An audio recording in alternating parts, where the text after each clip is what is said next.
Hello and welcome back to your own channel Indian Defense Analysis, where we bring to you all the latest development happening in the defense sector.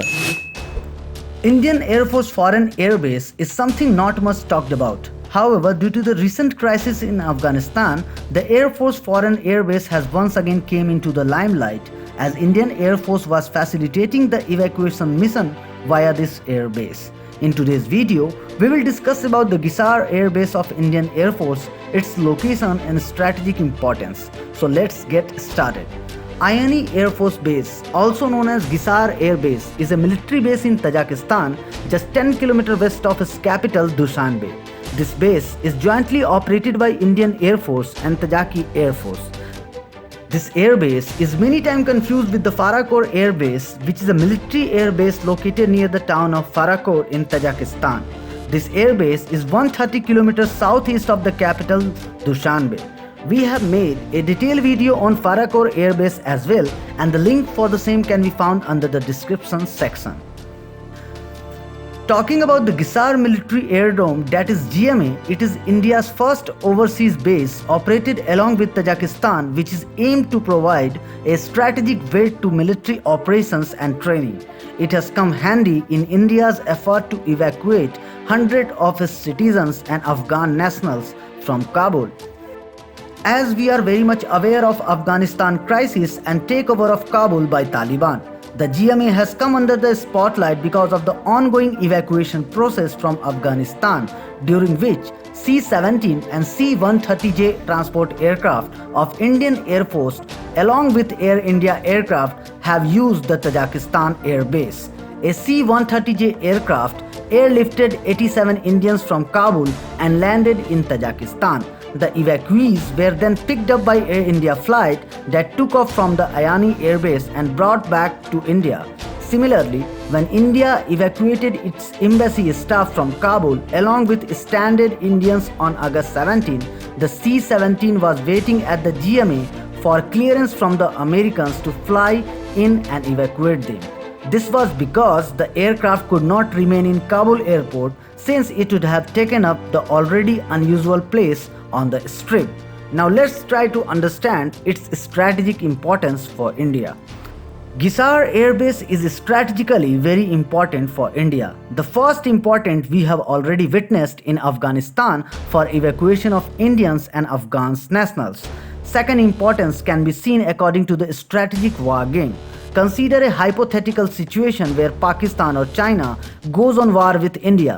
Now strategically, Pakistan or China will deploy their all main air defense system along with the border with India, that is along LOC or LAC. In this scenario, the Indian Air Force can carry out offensive strikes using its Tajikistan-based air base to attack strategic locations where Pakistan or China have weaker air defense system. As we all know that MiG-29 has a ferry range of 1500 km without external fuel tanks and 2100 km with external fuel tanks. The distance between Gisar Air Base and Islamabad is definitely less than 700 km as seen from the image. This means Islamabad is well within the striking distance without the fear of any heavy air defense system, SAM sites and counter-attack because of the following reasons. Number 1. Pakistan does not consider Afghanistan Air Force as a threat, and therefore all the air defense system and SAM sites are positioned towards the Indian border. Number 2. Most of the Pakistani air bases are towards the Punjab, LOC, Rajasthan border to counter major air defense bases such as Pathankot, Jammu and Srinagar. Now in this case, Pakistan is totally unprepared for any attack from Afghanistan side of the border, and it is totally impractical to shift the tons and tons of air defense system already positioned towards the India. Suppose another 26/11 happens and India want to punish the culprit with full political backing. There can be two options: infiltrate the LOC, maneuver through heavy landmines, barbed wires, checkpost and containment to reach Rawalpindi or Peshawar, and even you successfully eliminate the target, you definitely cannot escape back to LOC.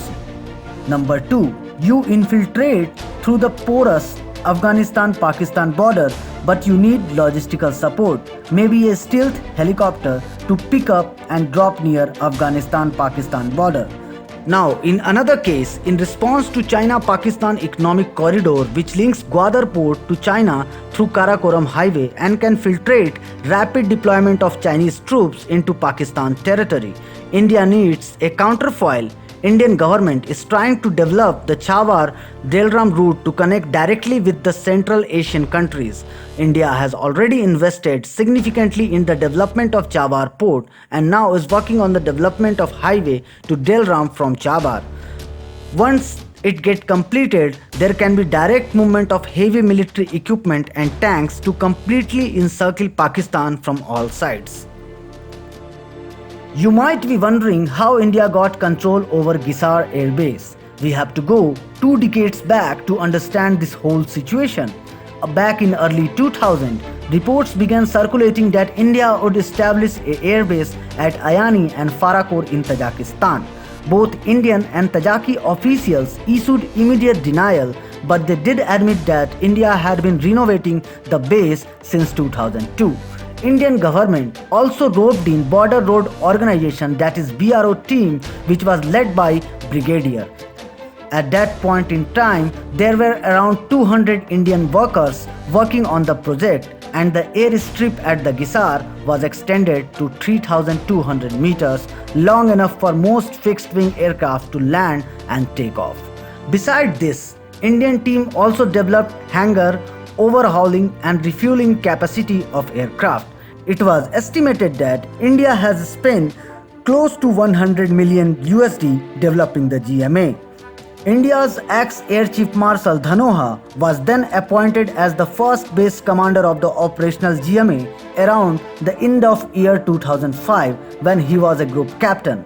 However, it was only under Narendra Modi government that India undertook the first international deployment of fighter jet Su-30 MKI to GMA on temporary basis. There are also unconfirmed reports that Indian Mi-17 helicopters are also stationed at the Ayani Air Base.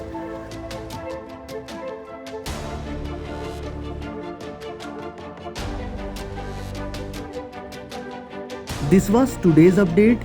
Please let us know what is your view about these in comment section.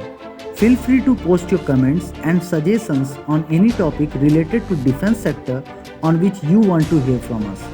With this, I would like to say goodbye and Jai Hind friends.